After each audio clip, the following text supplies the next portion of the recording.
Hello all, welcome to story Walt. నేను Rizwana. School teacher అయిన స్వప్న స్వరూప్ అనే వ్యక్తితో ప్రేమలో పడుతుంది.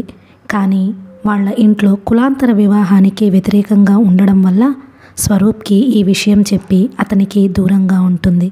స్వరూప్తో బంధం తెంచుకుంటుంది. ఇంతవరకైతే విన్నాం కదా. ఇక్కడ నుంచి కథ ముందుకు ఇలా కొనసాగుతుంది. ఆ ఘడియ వస్తే కళ్యాణం అదే అయిపోతుందన్న ఉదాసీనత్వం మొదలిపోయింది విశ్వేశ్వరయ్యకు. కూతురికి వెంటనే పెళ్లి చేసి పంపేయాలని సంబంధాల కోసం కాళ్లకు బలపాలు కట్టుకున్నట్టుగా తిరగడం మొదలుపెట్టాడు. ఇదివరలో నా బిడ్డ BA చదివింది కదా, MAనో అంతకంటే ఎక్కువ చదివినవాడో కావాలి అనేవాడు. ఇప్పుడు అలాంటిదేం పెట్టుకోలేదు. సాంప్రదాయస్తులై కూటికి గుడ్డకి లోపం లేకపోతే చాలన్నట్టుగా ఉన్నాడు. ఏ సంబంధం తెచ్చినా వ్యతిరేకించే స్థితిలో లేదు స్వప్న. తల నరకడానికి ఏ కత్తి అయితేనేం అన్నట్టు జడత్వం దాల్చిందామె. నీ కూతురికి కట్నం డబ్బులు సంపాదించి పెట్టడానికే నన్ను కన్నావా అని అడిగే పురుషోత్తం ఇప్పుడు ఏ సంబంధానికైనా వాళ్ళ నుండి ఎంత కట్నం పిండడానికైనా సిద్ధంగా ఉన్నాడు. ఈ సంగతి తెలిసి సుజాతకి కంపరమెత్తింది. ఆమె పురుషోత్తం మీద అనురాగం పెంచుకున్న మనిషి. అతడితో జీవితం పెనవేసుకోవాలని తాపత్రయపడుతున్న మనిషి. ఒకరోజు దిగాలుగా తండ్రికి చెప్పింది విషయం. నాన్న, పురుషోత్తానికి సంబంధాలు వస్తున్నాయట. నిన్ను చేసుకుంటానని మాటిచ్చాడు కదమ్మా. ఏమో, నిన్న కలుసుకొని మాట్లాడాలని చూస్తే ముఖం తప్పించాడు. నేను కనుక్కుంటాలే అమ్మా. ఆ రోజే వెళ్ళి విశ్వేశ్వరయ్యను కదిలించాడు సీనయ్య. మా వాడికి 15,000 కట్నం ఇస్తే తప్ప ఏ సంబంధమూ ఖాయపరచను ఖచ్చితంగా చెప్పేశాడు విశ్వేశ్వరయ్య. 15,000 ముక్కు మీద వేలుంచుకున్నాడు సీనయ్య. నీ కొడుకు చదివింది BAనే కదా, చేస్తున్నది రెవెన్యూ ఆఫీసులో LDCనే కదా. నువ్వు నీ తాతలు సంపాదించి పెట్టిన ఆస్తి ఏం లేదు కదా. నీ కొడుకు 15,000 విలువ చేస్తాడా నీ ఆశ కాకపోతే? ఒళ్ళు మండిపోయి అన్నాడు సీనయ్య. బావవరసే కాబట్టి వెనక ముందు ఆడాల్సిందేం కనిపించలేదాయనకి. MLA అటెండర్ పోస్టులకి ఎగబడుతున్న కాలమిది. ఇంజనీర్లు, డాక్టర్లు ఉద్యోగాలు లేక గోళ్లు గిల్లుకుంటున్నారు. నా కొడుకు చేసేది LDC అయినా పర్మనెంట్ జాబ్. తహసీల్దారు వరకు ప్రమోట్ అవుతాడు. 2 చేతులా సంపాదిస్తాడయ్యా. ఈ లెక్కన 15,000 తక్కువే. ఏమిచ్చినా కట్నం ఇచ్చేది ఒక్కసారే కదా, మళ్ళీ మళ్ళీ ఇవ్వరు కదా. ఎందుకు? పెళ్ళైన ప్రతిదానికి నీ కొడుకు చేత విడాకులిప్పిస్తూ పో. కట్నం కావలసినన్నిసార్లు కొట్టొచ్చు. ఇంతకు నీ కడుపు మంట ఏమిటి? విశ్వేశ్వరయ్య చురచురా చూశాడు. మా సుజాతను మీ పురుషోత్తం చేసుకోవడానికి ఇష్టపడ్డాడు. చేసుకుంటానని మాట కూడా ఇచ్చాడు. ఈ కాలంలో ఆడపిల్ల తల్లిదండ్రులు తెలివి మీరిపోయారనడానికి ఇదొక నిదర్శనం. కాస్త కంటికి నుదురుగా కనిపించిన పిల్లాడికి పిల్లను ఎరగా వేసి వాడిని వల్లోకి లాక్కోవడం, కానీ కట్నం లేకుండా పిల్ల పెళ్ళి దాటించడం. అలాగా? నువ్వదే పని చేస్తావా బావా? నాకేమంత కర్మ పట్టలేదు. పురుషోత్తానికి వచ్చిన కట్నం తీసి స్వప్న పెళ్లి జరిపిస్తాను మహారాజులా. ఓ, ఒక ఇల్లు కూల్చి ఒక ఇల్లు కట్టడం అన్నమాట. నీకు ఒక ఇంజనీర్ కొడుకున్నాడు కదా, ఏ ఇల్లు కూల్చకుండానే పెళ్లి చేస్తావా? ఛత్! నేను నీలాగా పిల్ల పెళ్లి పేరు చెప్పి కట్నం తీసుకోవడాన్ని సమర్థించుకోను. నా పిల్లకి పెళ్లి కాకపోయినా సరే నేను మా మాధవ్కి కట్నం తీసుకోను. ఇప్పుడు అలాగే అంటావు? ఎప్పుడు ఇదే మాట అంటాను. కావాలంటే మీ స్వప్నని మాకివ్వు, కానీ కట్నం లేకుండా మా మాధవ్కి చేసుకోపోతే చూడు. నోరు జారానని పశ్చాత్తాప పడవు కదా. నేను మొదటి నుండి ఒక ఆదర్శానికి కట్టుబడి నడుచుకునేవాడిని, సీనయ్య దర్పంగా అన్నాడు. ఎదురు వియ్యం అంత మంచిది కాదంటారు. అయినా ఎవరి నుదుటి రాతలు వాళ్లవే. మా స్వప్నని మీ మాధవ్కి చేసుకునే పక్షంలో మీ సుజాతను మా పురుషోత్తానికి చేసుకుంటాను. తథాస్తు అన్నారేమో దేవతలు. 2 పెళ్ళిళ్ళు 15 రోజుల్లో తిరుపతి కొండ మీద జరిగిపోయాయి. మాధవ్, రే మాధవ్! ఇళ్ల కోసం గాలిస్తూ తిరుగుతున్న మాధవ్ని వెనక నుండి పరిచితం కంఠం పిలిచింది. వెనుదిరిగాడు. స్వరూప్ BEలో తన క్లాస్మేట్, ప్రాణ స్నేహితుల్లో చెప్పుకోదగినవాడు. గబగబా అంగలు వేస్తూ స్వరూప్ని సమీపించాడు మాధవ్. నువ్విక్కడే ఉంటున్నావా? ఎక్కడ పనిచేస్తున్నావురా? మాధవ్ చెప్పాడు. నువ్వు ఏ ఆఫీస్లో పనిచేస్తున్నావు? ప్రస్తుతం సెలవులో ఉన్నాను. ఇక్కడికే ట్రాన్స్ఫర్కి ట్రై చేస్తున్నాను. 1-2 వారాల్లో ఆర్డర్స్ రావచ్చును. పదరా, ఇంటికి వెళ్ళి మాట్లాడుకుందాం. ఇంట్లో నువ్వొక్కడివే ఉంటున్నావా? నాన్నగారు సాగర్లోనే పనిచేస్తున్నారు. క్రింది పోర్షన్ అద్దెకిచ్చేశాం, పై పోర్షన్లో నేనున్నాను. స్కూటర్ మీద ఇద్దరు స్వరూప్ ఇంటికి వచ్చారు. ఇక చెప్పరా కబుర్లు, ఇక్కడెక్కడికి వచ్చావు? అద్దెకు ఇల్లు కావాలిరా. మూఢమి వెళ్ళాక మా శ్రీమతిని తీసుకువస్తున్నాను. వెడ్డింగ్ కార్డు ఇవ్వకుండానే పెళ్లి చేసుకున్నావా? పెళ్ళి అనుకోకుండా తొందరగా జరిగిపోయింది. చాలామందికి వెడ్డింగ్ కార్డు అందనే లేదు. ఏ ఊరి పిల్ల? మా ఊరే. మాకు కావలసిన వాళ్లే. మా చెల్లెల్ని వాళ్ళ అన్నయ్యకిచ్చి ఆమెని నేను చేసుకున్నాను. ఏమైనా లవ్? అలాంటిదేం లేదు. మా నాన్నగారు ముహూర్తం పెట్టి టెలిగ్రామ్ ఇచ్చారు నాకు. పిల్లను చూడకుండానే పుస్తె కట్టేశావన్నమాట. మా ఊరే కదా. ఆ అమ్మాయిని చిన్నప్పటి నుండి చూస్తూనే ఉన్నాననుకో. కానీ ఆ అమ్మాయే నా భార్య అవుతుందనుకోలేదు. నౌకర్ని పంపించి టీ తెప్పించాడు స్వరూప్. మాధవ్కి ఇచ్చి తను తీసుకున్నాడు. నీ ఎరికలో ఏమైనా ఇల్లుంటే చెప్పరా? ఒక పని చెయ్యి. ఏమిటి? ఈ పై పోర్షన్ 5 గదులది. నేను 2 గదులలో సర్దుకోగలను. మిగతా 3 గదుల్లో మీరుండవచ్చు కదా. అయితే రెంట్ తీసుకోవాలి. స్నేహితుడవని ఇస్తున్నాను. ఈ పోర్షన్ మా కోసం అట్టే పెట్టుకోవడం అలవాటు. అమ్మ వాళ్ళు ఎప్పుడైనా వస్తే దిగుతారు. ఎంత స్నేహితుడివైనా ఊరికే నీ ఇంట్లో ఉండాలంటే నా వల్ల కాదు. అయితే నువ్వు ఒక పని చెయ్యి. ఏమిటి? నువ్వు హోటల్ నుండి టీ, టిఫిన్ ఏమీ తెప్పించుకోకుండా మా దగ్గరే భోజనం చేయాలి. మీ ఆవిడ వంట బాగా చేస్తుందా? నవ్వుతూ అడిగాడు. ఏది? ఆవిడ వంట చూసే అవకాశం ఎక్కడా? పెళ్ళవుతూనే జ్వరంలో పడింది. శోభనం వాయిదా పడింది. అంతలో మూఢమి రాక్షసిలా వచ్చేసింది. ఓ! ఆ రోజు మాధవ్ని వదిలిపెట్టలేదు స్వరూప్. తనతో ఉంచేసుకున్నాడు. హోటల్లో భోజనం చేసి సినిమా చూసి వచ్చారు. అర్ధరాత్రి వరకు కబుర్లు చెప్పుకున్నారు.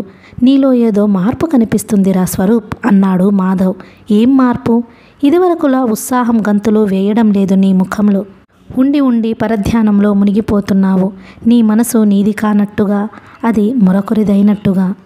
విషాదంగా మూలిగాడు స్వరూప్. అది మరొకరిది కావడము జరిగింది. ఆవిడ చేత నిర్దాక్షిణ్యంగా నలిపివేయబడము జరిగింది. ఇలాంటిదేదో జరిగి ఉంటుందని నీ ముఖం చూసి అనుకున్నాను. ఇలా ఎలా జరిగింది స్వరూప్? బాధ తొణికే స్వరంతో ప్రశ్నించాడు. మా మనసులు కలిశాయి గాని కులాలు కలవలేదు. మేం పెళ్లి చేసుకోవడమే జరిగితే వాళ్ళ నాన్న దూలానికి ఉరేసుకు చస్తానన్నాడట. వాళ్ళ అమ్మ బావిలో దూకి చస్తానందట. పిచ్చిది బెదిరిపోయింది. నువ్వు ధైర్యం ఇవ్వలేకపోయావా? అయినా ఈ కాలంలో కులం కోసం దూలానికి ఉరేసుకు చచ్చేవాళ్ళున్నారా?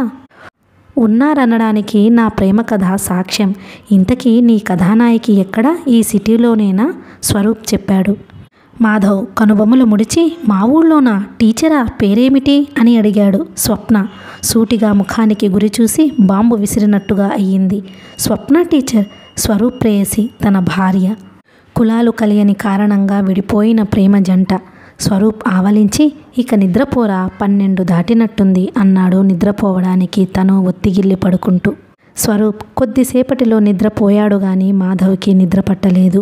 ఫలానా రోజు నీ పెళ్లికి ముహూర్తం ఖాయపరిచాం, సెలవు పెట్టి వెంటనే బయలుదేరిరా అంటూ తండ్రి టెలిగ్రామ్ ఇచ్చినప్పటి నుండి జరిగిన సంఘటనలు అతడి మనఃఫలకం మీద సినిమా రీల్లా కదలసాగాయి. తండ్రి టెలిగ్రామ్ మాధవ్ని స్థాణువులా చేసింది. పిల్లను తను చూడకుండా, పిల్లను తను మెచ్చకుండానే తన పెళ్లికి ముహూర్తం పెట్టించేశాడా నాన్న? కాబోయే భార్య మీద తనకు కొన్ని ఆశలున్నాయి. ఉద్యోగం చేయకపోయినా కాస్త చదువుకున్నది, సంస్కారవతి కావాలి. గొప్ప సౌందర్యవతి కానక్కర్లేదు. కానీ తన పర్సనాలిటీకి, అందానికి సరిజోడైనది అయితే చాలు. బొత్తిగా పతివ్రత శిరోమణి అవనక్కర్లేదు గాని తనను అర్థం చేసుకొని తన జీవితంలో పాలు నీళ్లలా కలిసిపోయేది అవ్వాలి. కలత మనసుతోటే మాధవ్ ఇంటికి చేరాడు. పిల్ల వివరాలు తెలిసాక గానీ అతడి గుండెల మీద బరువు దిగలేదు. స్వప్న తన చిన్నప్పటి నుండి ఎరిగిన పిల్లే. తన ఊహల్లో సరిపోయే వధువు ఆమె. తండ్రిని మనసులో ప్రశంసించి కృతజ్ఞత చెప్పుకున్నాడు. పెళ్లిలో స్వప్న ముభావత కొంచెం బాధ కలిగించినా అది పెళ్లి కూతురికి సహజంగా కలిగే సిగ్గుగా సరిపెట్టుకున్నాడు. శాస్త్రిగారి చేత శోభనానికి ముహూర్తం తన వాళ్ళు పెట్టిస్తున్నారు. స్వప్నకి రాత్రి నుండి జ్వరంగా ఉందని, ఈరోజు నోట్లో మంచినీళ్లు కూడా పోయకుండా పడుకుందన్న కబురు మోసుకొచ్చాడు విశ్వేశ్వరయ్య. ఆ మాట విన్నాక ఒక్క క్షణం కూడా ఆగలేకపోయాడు మాధవ్. స్వప్నని చూడడం కోసం బయలుదేరాడు. ఒక్కరోజు జ్వరానికే స్వప్న బట్టపేలికలా పడి ఉంది. జ్వరపు వేడికి ముఖం ఎర్రగా కందిపోయింది. స్వప్న పక్కన ఎవరూ లేకుండా చూసి మాధవ్ స్వప్న బుగ్గలు నిమిరాడు. స్వప్న మూలిగింది. నేను స్వప్న మాధవ్ని. ఎలా ఉంది? నిన్న మొన్నటిదాకా స్వప్నే. ఆ తాళి కట్టడంతోనే ఇంత మమకారం ఎక్కడి నుండి వచ్చేసింది? ఈమె నాది, నా భార్య అనుకోవడంలో ఎంత మమకారం పెనవేస్తోంది మనసును. అబ్బా తలనొప్పి. కళ్ళు తెరవకుండానే నీరసంగానే చెప్పింది. మాధవ్ పక్కనే ఉన్న విక్స్ తీసి కణతలకి రాశాడు. కాసేపు తల పట్టాడు. కమలమ్మ అల్లుడి కోసం టీ తీసుకొచ్చింది. 3 రోజుల వరకు స్వప్నకి ఆ జ్వరం వదనలేదు. 4వ రోజు కాస్త లేచి కూర్చుంది. మూఢమి రావడంతో శోభనం వాయిదా పడింది. వచ్చే నెల 21కి ముహూర్తం కుదిరింది. ఇల్లు చూసుకురా, స్వప్నని వెంట తీసుకెళ్ళొచ్చు.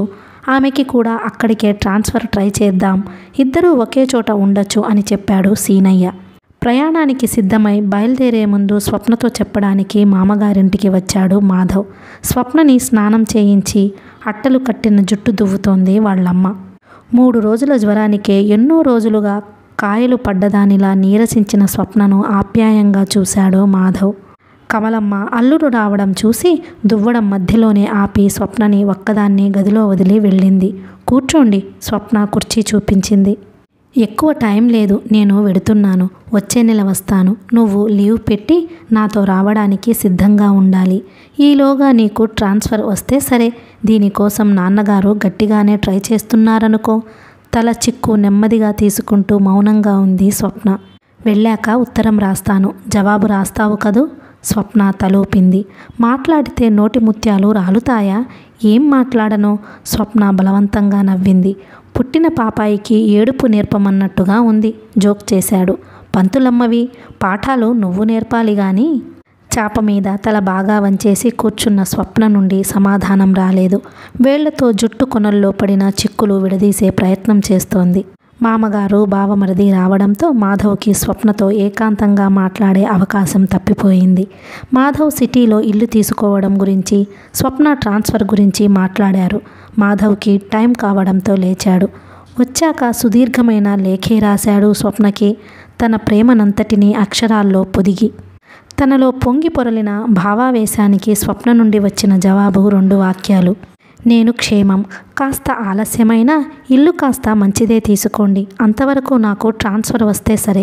కాకపోయినా సెలవు పెట్టగలను. స్వప్న. తనకు కలిగిన ఊహలు స్వప్నకి కలగనందుకు కొంచెం విచారం కలిగినా అదంతా స్త్రీ సహజమైన సిగ్గుగా సరిపుచ్చుకోవడానికి ప్రయత్నించాడు. స్వప్న ముభావతకు అర్థం ఇప్పుడు తెలుస్తుంది. పెళ్లికి పూర్వమే మనసు మరొకరికి అర్పించిన మూగబోయిన బొమ్మ స్వప్న. ఆ బొమ్మతో కాపురం చేయడం తనకి సాధ్యమా? ప్రియమైన స్వప్న, నీ దగ్గర నుండి చాలా పెద్ద ఉత్తరం వస్తుందని ఎదురు చూశాను.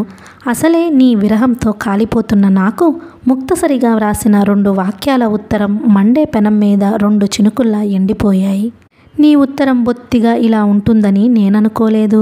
భార్య తన భర్తకు రాసే తొలి ఉత్తరంలా ఉందా అది? చదువుకున్న యువతివి, ఎంత చక్కగానైనా రాయవచ్చునే. నీకు నచ్చిన సినిమా గురించి, నీకు నచ్చిన పుస్తకం గురించి రాయాలంటే ఎన్ని లేవు. ఈసారి ఇంతకంటే పెద్ద ఉత్తరం రాయదలుచుకోలేదు. నాకసలు కోపం వచ్చింది. నా కోపం పోవాలంటే చక్కటి ప్రణయ గీతం లాంటి ఉత్తరం రాయాలి నువ్వు. ఇల్లు కోసం చూస్తూనే ఉన్నాను. ఈ మూఢమి వెళ్ళిపోయేలోగా ఏదో ఒక ఇల్లు ఖాయపరుచుకొని వస్తాను. ఇక ఇప్పటికి ఉంటాను, నీ మాధవ్. ఉత్తరం చదువుకొని నీరసంగా బల్ల మీద తలవాల్చింది స్వప్న. ధర్మం పేరుతో తను మాధవ్ను మోసగించిందా? మూగబోయిన హృదయ వీణ తిరిగి అతడి కోసం ప్రణయ గీతం ఆలపించగలదా? ఉత్తరం విషయంలోనే ఇంతగా గొడవ పెట్టే మాధవ్ జీవితంలో తన ప్రవర్తనతో సరిపెట్టుకోగలడా? తను పెళ్లి చేసుకొని పొరపాటు చేసిందేమో. క్లాస్ అంతా రణరణ ధ్వనిగా తయారైన స్వప్న తన లోకంలో ఉండిపోయింది. పక్క గదిలో క్లాస్ తీసుకుంటున్న మధుర ఈ గొడవకు లేచి వచ్చింది. పిల్లలకి పాఠం చెప్పకపోయినా సైలెన్స్గా ఉంచలేవు? విసుక్కుంది. స్వప్న ఉలికిపాటుతో ఈ లోకంలో పడింది. బల్ల మీద గట్టిగా బాదుతూ సైలెన్స్ అని గట్టిగా అరిచింది. క్లాసు నిశ్శబ్దమైపోయింది. ఇంటికి వచ్చేటప్పుడు మధురతో అంది స్వప్న. నేను పెళ్లి చేసుకోకుండా ఉండాల్సింది మధు. ఎంత ప్రయత్నించినా స్వరూప్ ఊహల్ని నా నుండి దూరం చెయ్యలేకపోతున్నాను. బాగుంది, ఒకరికి ఇల్లాలివై అతడిని తలపోస్తూ ఉంటావా? ఏం చెయ్యను, నా వల్ల కావడం లేదు. అలా నిరాశపడితే మాధవ్ గతేం కావాలి? నీ సంసారంలో అపశృతి కానివ్వకు. స్వరూప్ ఎలాగో దూరమైపోయాడు తన నుండి. అతడి స్మృతి కూడా తనకి మిగలకూడదా? వేదన సుళ్ళు తిరిగింది గుండెలో. ఇంటికి వచ్చాక సర్వశక్తుల్ని కూడదీసుకొని మాధవ్కి ఉత్తరం రాయడానికి కూర్చుంది స్వప్న. భావాలు కంతలు పడిన బుట్టల్లో నుంచి పాము పిల్లల్లా జారిపోతుంటే ఒక్క వాక్యము రాయలేకపోయింది. లాభం లేదు. మాధవ్ని తను ప్రేమించలేదు, అతడికి న్యాయం చెయ్యలేదు. తల పట్టుకు కూర్చుంది స్వప్న. ఇలా జరిగితే ఎలా? భార్యాభర్తలకు కలవడం లేదని తెలిస్తే ఇటు పుట్టిల్లు అటు అత్తిల్లు నవ్వుల పాలు కాదు. ఇందుకోసమైనా తను స్వరూప్ని దూరం చేసుకుంది. స్వరూప్, నువ్వు నన్ను వదిలిపోయినా నీ ఊహలు నన్ను వదిలిపోవడం లేదు. వెంటాడే నీ ఊహల నుండి ఎలా తప్పించుకోను? కలం కింద పడేసి తల పట్టుకుంది స్వప్న. అక్క, బావొచ్చాడు. గతుక్కుమంది స్వప్న. అవతల తండ్రి మాట్లాడడం వినిపించింది. ఇప్పుడైనా రావడం? స్వప్న ఉందా? ఇప్పుడెందుకు వచ్చాడు మాధవ్? మనసు పట్టలేక పరిగెత్తుకు వచ్చాడా? మరీ అంత బలహీనుడా అతడు? మళ్ళీ స్వరూప్ గుర్తుకు వచ్చాడు స్వప్నకి. ఆరాధన నిండిన అతడి కళ్ళల్లో తనని తాకాలన్న కోరిక అప్పుడప్పుడు కదిలేది. కానీ నిగ్రహంతో తనెప్పుడూ తాకనైనా తాకేవాడు కాదు. మాధవ్ గదిలోకి వస్తూ వెనకగా చేతులు పోనించి తలుపులో చేరవేశాడు. బిత్తరపోయినట్టుగా చూసింది స్వప్న.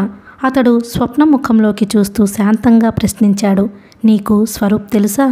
స్వప్న కళ్ళు పట్టుబడిన అపరాధిలా క్రిందకి వాలిపోయాయి. నువ్వు నిజం చెబుతావని నాకు నమ్మకం. నీకతడు తెలుసా? తెలుసు. తడారిన గొంతుతో జవాబిచ్చింది. ప్రేమించావా? తలూపింది. పెళ్లి చేసుకోవాలనుకున్నావా? అవును. అపరాధిని బోనులో నిలబెట్టి ఎదురు పార్టీ లాయర్ ప్రశ్నించినట్టుగా ప్రశ్నలు వేసి తనకు కావలసిన జవాబులు పొందిన మాధవ్ ఇక ఒక్క నిమిషం కూడా ఆగలేదు. ఎలా వచ్చాడో అలాగే వెళ్ళిపోయాడు. ఏదో ద్వీపం మధ్య ఒంటరిగా చిక్కబడినట్టుగా, చుట్టూ సముద్ర ఘోష పెడుతున్నట్టుగా అనిపించింది స్వప్నకు. అదేమిటి? అల్లుడు ఇలా వచ్చి అలా వెళ్ళిపోయాడేమిటి? ఏం మాట్లాడాడు నీతో? తల్లి వచ్చి అడుగుతుంటే పిచ్చి చూపులు చూసింది స్వప్న. గుడ్లు వెళ్ళబెట్టి చూస్తావేమిటి? మాధవ్ ఏం మాట్లాడాడు? నా ట్రాన్స్ఫర్ గురించి మాట్లాడాడు. ఇలా వచ్చి అలా వెళ్ళిపోయాడేమో. నాకేం తెలుసు? లోపల భయంగానే ఉంది. ఈ నిజం తను దాచిన మాధవ్ ఎందుకు దాస్తాడు? దాల్చాల్సిన అవసరం అతడికేమిటి? ఇవాళో రేపో ఈ నిజం భళ్ళున బద్దలై తీరుతుంది. కులం తక్కువ వాడిని చేసుకుంటానంటే దూలానికి ఉరేసుకు చస్తానన్న తండ్రి, నూతిలో దూకి చస్తానన్న తల్లి అప్పుడేం చేస్తారో? అసలు మాధవ్ ఏం నిర్ణయించుకున్నట్టు? పరీక్షాధికారిలా ప్రశ్నలు మాత్రమే వేశాడు. ఫలితం ఏమిటో చెప్పకుండానే వెళ్ళిపోయాడు. అసలు ఈ సంగతి మాధవ్కి ఎలా తెలిసింది? మాధవ్ వచ్చి వెళ్ళిన 3వ రోజు అతడి నుండి జాబ్ వచ్చింది. స్వప్న, నిజం మభ్యపరచకుండా చెప్పినందుకు నీకు నా ధన్యవాదాలు. నా భార్యవు నువ్వని తెలియని స్వరూప్ తన భగ్న ప్రణయం గురించి చెప్పి ఒక ముప్పు నుండి నన్ను తప్పించాడు. అతనికి ధన్యవాదాలు. ఎంత సహనవంతుడైన భగ్న ప్రేమికతో సంసారం చేయడం అనేది మగవాడికి నరక సదృశం కాదా? త్వరలో నీకు నా నుండి విడాకులందేలా ప్రయత్నిస్తాను మాధవ్. స్వప్న ముఖం రక్తం చుక్క లేకుండా పాలిపోయింది. ఏ పరువు మర్యాదల కోసం తన ప్రియుణ్ణి పోగొట్టుకుందో ఆ పరువు మర్యాదలు నిలవనేలేదు. ఇలా పెళ్లి కావడం, అలా విడాకులు తీసుకోవడమా? అలా జరగకూడదు. మాధవ్ని కలుసుకొని అతడి నిర్ణయం మార్చుకోమని ప్రార్థించాలి. ఒక అవకాశం తనకిచ్చి చూడమని అర్థించాలి. స్వరూప్తో తను స్నేహం చేయడం నిజమే. అయినా ఇప్పుడు తన సంసారంలో అతడి ఛాయలు పడనివ్వనని హామీ ఇవ్వాలి. సీనయ్య కోడలి ట్రాన్స్ఫర్ కోసం గట్టి ప్రయత్నం చేయడంతో స్వప్నకి ఆర్డర్స్ తొందరగానే అందాయి. ఆ రోజు అత్తగారింటికి మెట్లు ఎక్కుతూ ఈ ఇంటికి రావడం ఇదే ఆఖరిసారి అవుతుందేమో అనుకుంది స్వప్న దిగులుగా. రా స్వప్న, ఆప్యాయంగా ఆహ్వానించింది అత్తగారు. వంటింట్లో పీట వేసి హడావిడిగా టీకి నీళ్లు పెట్టింది. ఆరోగ్యం బాగుందా? ముఖం వాడిపోయింది. ఈ మధ్య చాలా చిక్కావమ్మా. బాగానే ఉన్నాను అత్తయ్య. సీనయ్య వంటింటి దగ్గరికి వచ్చి ఎప్పుడు రిలీవ్ అవుతున్నావమ్మా అని అడిగాడు. రేపే రిలీవ్ అవుతున్నాను మామయ్య. ఎల్లుండి ఫస్ట్ బస్కి సిటీకి వెళ్ళాలనుకుంటున్నాను. బస్టాండ్కి రమ్మని మీ అబ్బాయికి టెలిగ్రామ్ ఇవ్వండి. ఇంకా వాడు ఇల్లు తీసుకున్నాడో లేదో? ప్రస్తుతం ఉండడానికి ఒక రూమ్ అంటూ ఉంది కదా. ఇద్దరం కలిసి ఇంటి కోసం వెతుక్కుంటాం. రేపటితో మూఢమి కూడా వెళ్ళిపోతుంది. మా చేతుల మీదుగా ఆ ముచ్చట జరిపిస్తే బాగుండేది. ఈ కాలం పిల్లలకి మా సరదా నచ్చదు. అర్థవంతంగా నవ్వింది అత్తగారు. బస్సు దిగి ఆతృతగా అటూ ఇటూ కలియజూసింది స్వప్న. మాధవ్ వచ్చాడా లేదా? రాకపోతే తన ప్రయత్నం మొదట్లోనే విఫలమైందనుకోవాలి. తన మొండి ధైర్యం తనని వెక్కిరించిందనుకోవాలి. కానీ మాధవ్ వచ్చాడు. ప్యాసింజర్లకి కొంచెం అవతల ప్యాంట్ జోబుల్లో చేతులు దూర్చుకొని సీరియస్గా నిలబడి ఉన్నాడు. స్వప్న కళ్ళల్లో ఆనందం ఒక్క క్షణం తారట్లాడిపోయింది. గబగబా మాధవ్ని సమీపించింది. వచ్చారా అంది మందహాసంతో. సీరియస్గానే మూలిగాడు. నాన్న చేత నాకు టెలిగ్రామ్ ఎందుకు ఇప్పించావు? నేను వస్తున్నాను కాబట్టి. స్వప్న నవ్వడానికి ప్రయత్నించింది. నా ఉత్తరం అందలేదా? ఏ ఉత్తరం? అబద్ధాలాడకు. త్వరలో నీకు విడాకులందేలా చేస్తానని. నా చేతికి విడాకులందడానికి కనీసం 1 ఏడాది పడుతుంది. ఈలోగా మనం కలిసి ఉండవచ్చు కదా. ఏమిటి నీ ప్లాను? నేను అంత చవటననా నీ ఉద్దేశము? కోపంగా అడిగాడు మాధవ్. ఇక్కడేనా మీరు రవస చెయ్యాల్సింది? ముందు ఇంటికి వెడదాం పదండి. స్వప్నే ముందుగా కదిలి బస్టాండ్ గేటు దాటింది. ఆటో పిలిచి ఎక్కి కూర్చుంది. స్తంభంలో నిలబడి ఇటే చూస్తున్న మాధవ్కి సైగ చేసింది. ముఖం కందగడ్డలా చేసుకొని వచ్చి ఆటో ఎక్కాడు మాధవ్. అడ్రస్ చెప్పాడు ఆటోవాడికి. స్వప్నకి తగలకుండా మడి కట్టుకున్న బ్రాహ్మణుడిలా దూరంగా ఒదిగి కూర్చున్నాడు మాధవ్. పగ్గాలు వేసి పట్టినట్టుగా ఉన్న కోపం అతడి ముఖంలో స్పష్టంగా కనిపిస్తుంది. స్వప్న ముఖం తిప్పుకొని అవతలికి చూడసాగింది. 15 గంటలో మాధవ్ ఉంటున్న రూమ్ ముందు ఆగింది ఆటో. మీటర్ ఛార్జీ చెల్లించి రూమ్ తాళం తీశాడు Madhav. Suit case, wire bag గోడ పక్కగా ఉంచి అలసటగా ఈజీ చైర్లో వాలింది స్వప్న. ఆహ్వానం లేని అతిథిని చూస్తున్నట్టుగా చూస్తున్న మాధవ్ చూపులకి కొంచెం నొచ్చుకుంది. అభిమానాన్ని నొక్కిపట్టి అంది. స్నానం తరువాత చేస్తాను, ముందు 1 కప్పు టీ కావాలి. పని కుర్రాడికి ఫ్లాస్క్ ఇచ్చి పంపాడు మాధవ్. నా దగ్గరికి నువ్వు ఏ ఉద్దేశంతో వచ్చినట్టు? మళ్ళీ ముఖాముఖి ఎదుర్కొన్నాడు. ఉద్యోగస్తులైన భార్యాభర్తలు ఒకే చోట ఉండవచ్చునన్న రూల్ ప్రకారం నాకిక్కడికి ట్రాన్స్ఫర్ అయ్యింది. మామగారు చాలా శ్రమపడి చేయించారు. రిలీవ్ అయి వచ్చాను. మీ దగ్గరికి కాక ఇంకెక్కడికి వెళ్ళాలంటారు? నా నిర్ణయం తెలిసాక కూడా నా దగ్గరికి రావడానికి సిగ్గేయలేదు. మీ నిర్ణయం ప్రస్తుతానికి సమంజసంగానే ఉండవచ్చు. నా సహచర్యం మీ నిర్ణయాన్ని అసమంజసమని నిరూపిస్తే?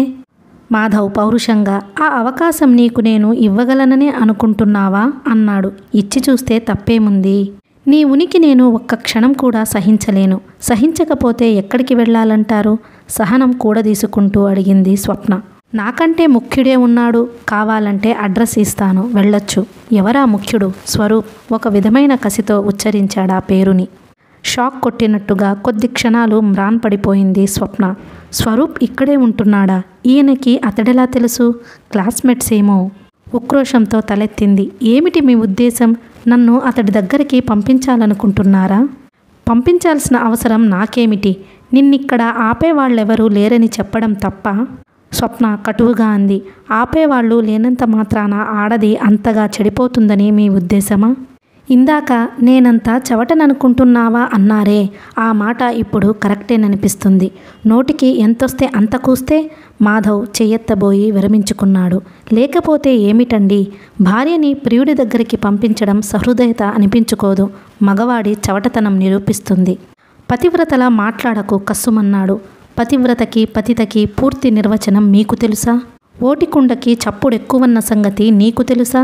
ఈ మాటతో స్వప్నకి తగిలిన ఆఘాతం అంతా ఇంతా కాదు.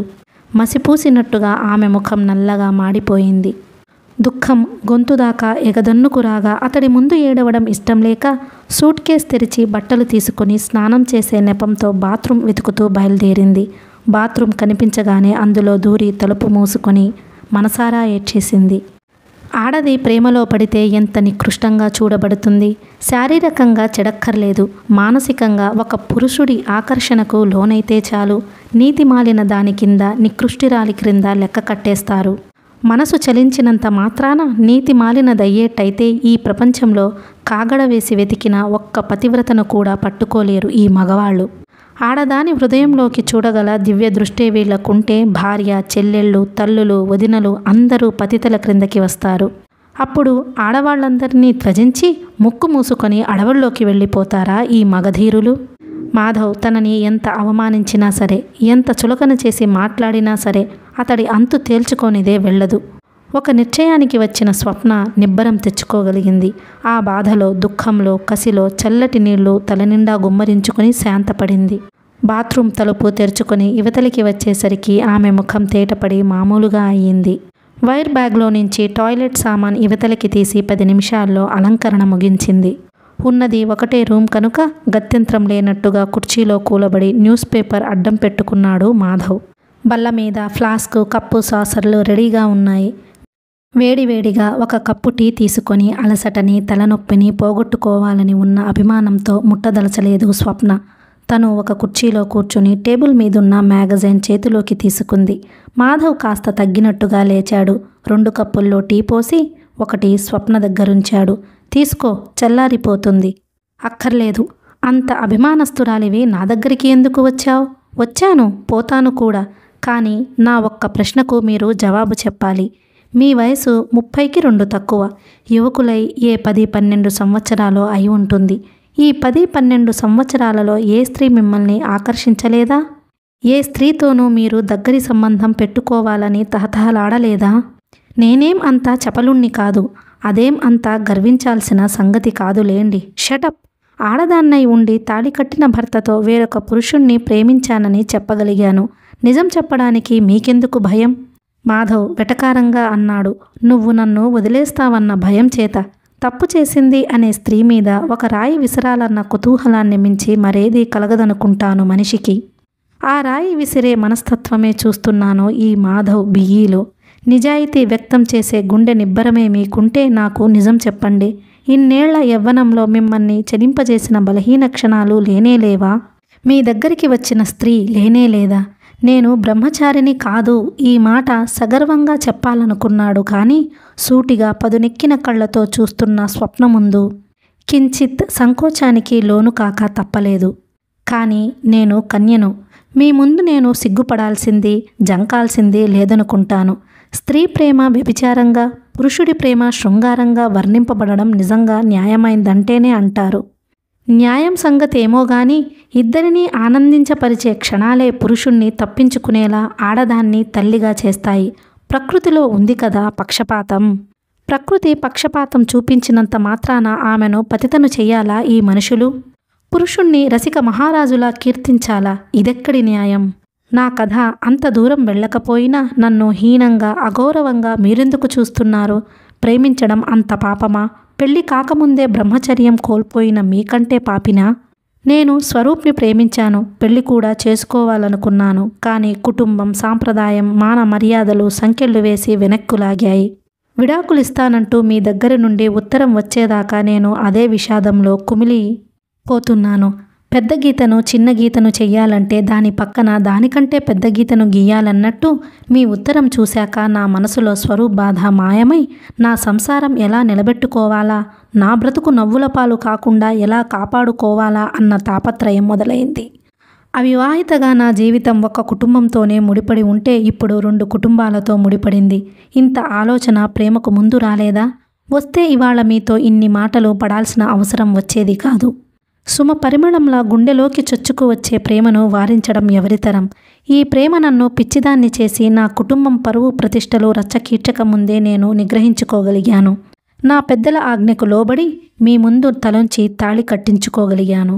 గొప్ప పని చేశావు. దీన్ని త్యాగమనరు. మనసు ఒకరికిచ్చి శరీరాన్ని యంత్రంగా మార్చి మరొకరితో కాపురం చేయడం మోసం, వంచన. మనసు లేని ఒక బొమ్మతో కాపురం చేయాల్సినంత దిక్కుమాలిన వాడిని కాదు. నన్ను గాయపరిచేలా మాటలని మాట మీద మాట అనేలా చేశారు గాని లేకపోతే నా నోటి నుండి ఇన్ని మాటలు వచ్చేవి కాదు. నేను వచ్చింది మిమ్మల్ని ప్రార్థించడానికి. మీరు నా నుండి విడిపోవడానికే నిశ్చయించుకుంటే 1 సంవత్సరం దాకా ఆగమని నా ప్రార్థన.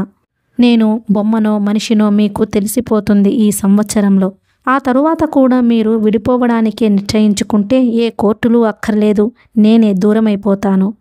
నా ప్రేమ కథ, నా భర్త నన్ను త్యజించడం ప్రజలు అసహ్యంగా చెప్పుకోకముందే ఈ ప్రపంచం నుండే వెళ్ళిపోతాను. బెదిరింపా? భుజాలు ఎగరేశాడు మాధవ్. బెదిరింపులకు లొంగి ఏ మగాడు ఆడదాన్ని చేరదీయడన్న సంగతి నాకు తెలుసు. నా ప్రేమ కోసం నా కుటుంబ మాన మర్యాదలు మంటగలిపే ఇష్టం లేక నేను స్వరూప్ని దూరం చేసుకున్నాను. దూరం చేసుకుని కూడా నేను అనుకున్నది సాధించలేకపోతే నేను బ్రతకడం ఎందుకు? మనిషిని దూరం చేసుకున్నావేమో గాని మనసులో కూడా దూరం చేసుకోగలవా? 1 ఏడాది కాలంలో మీరా సత్యం గుర్తించలేరా? అయితే 1 ఏడాది పాటు మనం కలిసి ఉండాలంటావు.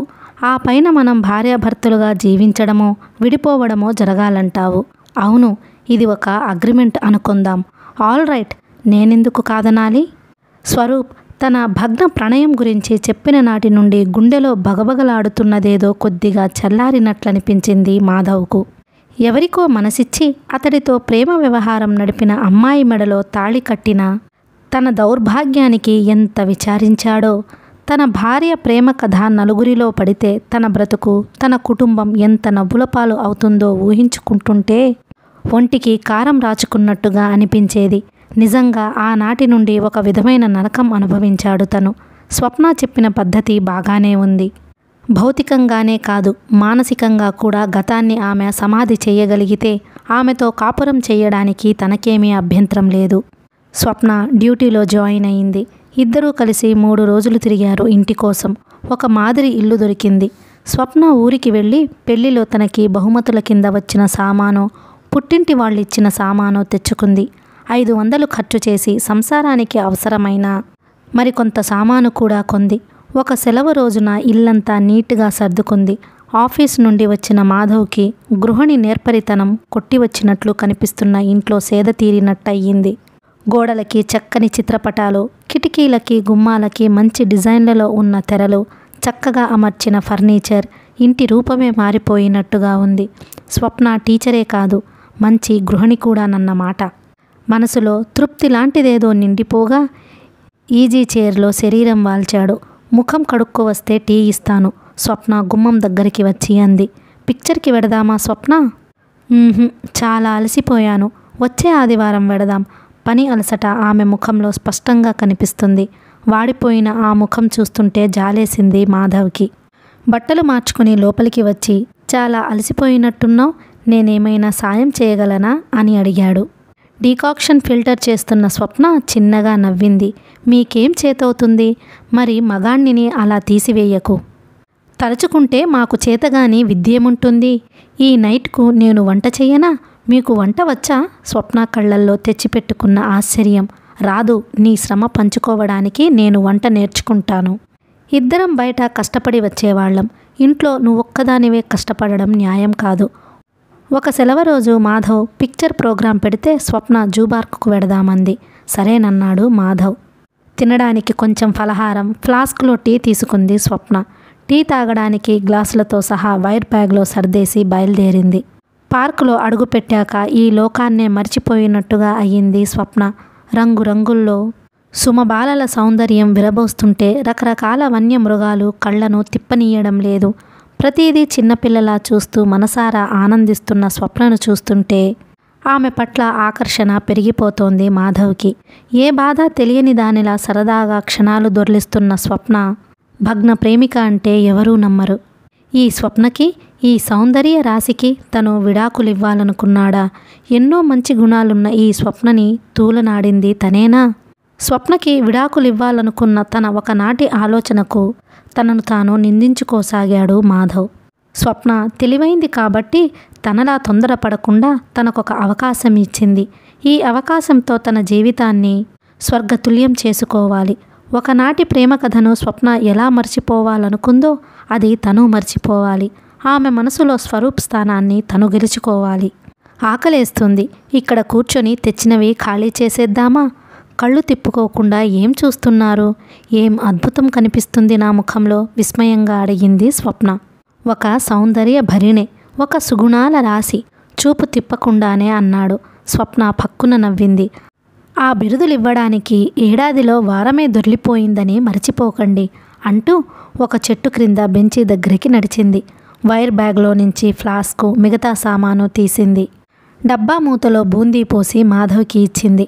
మాధవ్ తింటూ అన్నాడు, నిన్ను తెలుసుకోవడానికి ఏడాది అక్కర్లేదు స్వప్న. నువ్విచ్చిన అవకాశం నిన్ను పోగొట్టుకునే దురదృష్టం నుండి తప్పించిందనుకుంటున్నాను. అవకాశం నేను మీకివ్వలేదు. ఈ అవకాశాన్ని నేనే అర్థించి మీ నుండి పొందాను. నువ్వు పొందిన అవకాశం నా పాలిట అదృష్టంగా భావిస్తున్నాను. తొందరగా చేసుకునే నిర్ణయాలెప్పుడూ తొందరగానే పోతాయి. ఆ మాటలోనే యథార్థం మాధవ్కి మరీ మాట్లాడనివ్వలేదు. టేబుల్ మీద గడియారంలో రేడియం డయల్ ముళ్ళు రాత్రి 11 గంటల సమయాన్ని సూచిస్తున్నది. రాత్రి ఒంటరితనం ఉక్కిరి బిక్కిరి చేసేస్తుంటే మాధవ్ అసహనంగా బెడ్ మీద దొర్లుతున్నాడు. ఆ వయసుకి సహజమైన ఆకలి, దాహం అతడిని ఉడికించే వేస్తుంటే భార్య ఉండి నాకీ ఒంటరితనం ఏమిటి అనుకోసాగాడు. కానీ స్వప్నని పిలవడానికి సాహసం చాలడం లేదు. తను ఏ కాస్త చిలిపితనం ప్రదర్శించినా కళ్ళల్లో తీక్షణత, ముఖంలో సీరియస్నెస్ చోటు చేసుకునే స్వప్న తన కోరిక మన్నిస్తుందా?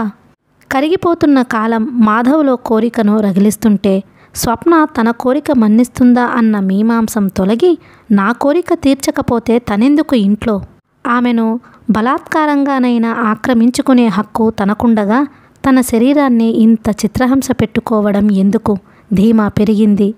బెడ్డు మీద నుంచి లేచి తూలుతూ వెళ్ళి పక్క గది తలుపు తట్టాడు. స్వప్న, తలుపు తెరు. ఏయ్ స్వప్న, ఏమిటండి? ఏం కావాలి? నిద్రమత్తుగా వినిపించింది స్వప్న గొంతు. దాహం వేస్తోంది, మంచినీళ్లు కావాలి. టేబుల్ మీద పెట్టానుగా. సరిగా మూత పెట్టలేదు. లైట్ పురుగు పడింది నీళ్లల్లో. అతడి గొంతు మామూలుగా లేదు. ఒక విధమైన వణుకుతో వస్తుంది మాట. అబ్బా, నిద్ర వస్తుంది. కిచెన్లోకి వెళ్ళి తెచ్చుకోండి. ముందు నువ్వు తలుపు తెరు. అతడి కంఠంలో కఠినత్వంతో పాటు అధికారం కూడా చోటు చేసుకుంది. ఎందుకు? మాధవ్ పాదం ఎత్తి తలుపు మీద గట్టిగా తన్నాడు. ముందు తలుపు తీస్తావా లేదా?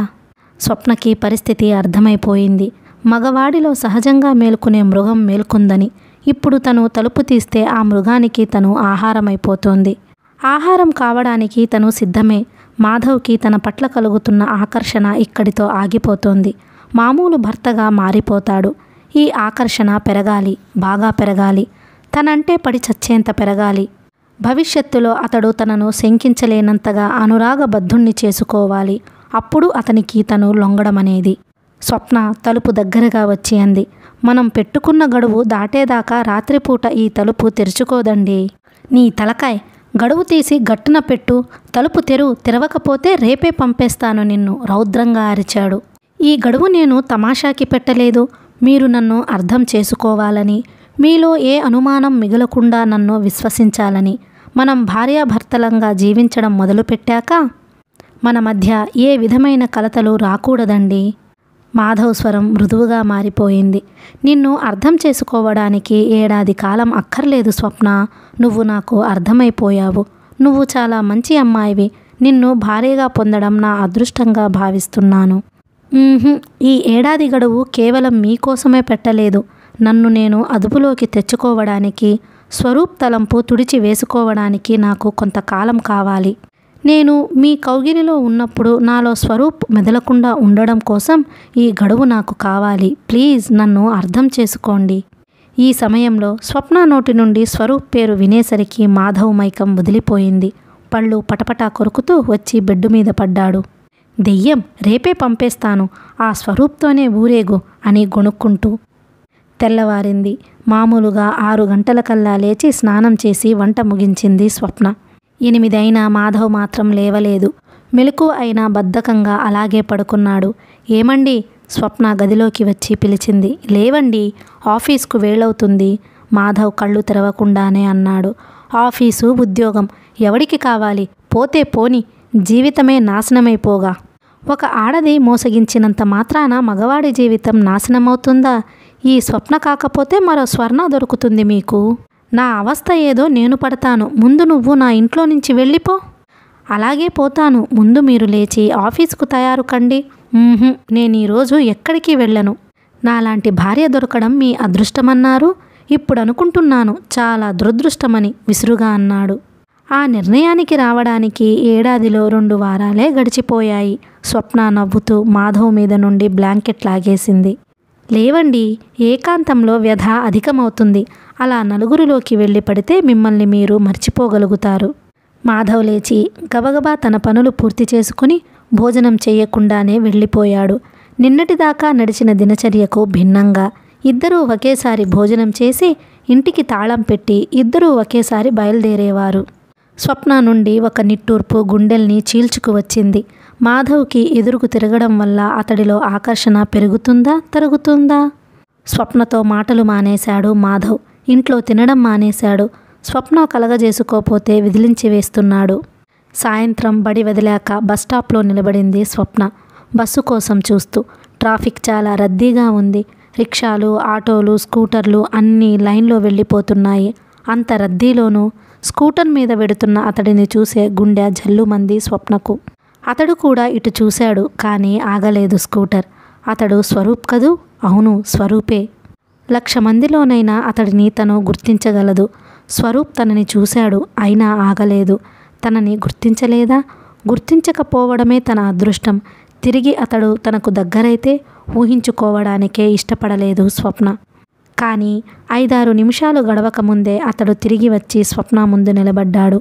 నేల మీద కాలానించి, నువ్వు ఇక్కడ జాబ్ చేస్తున్నావా స్వప్న?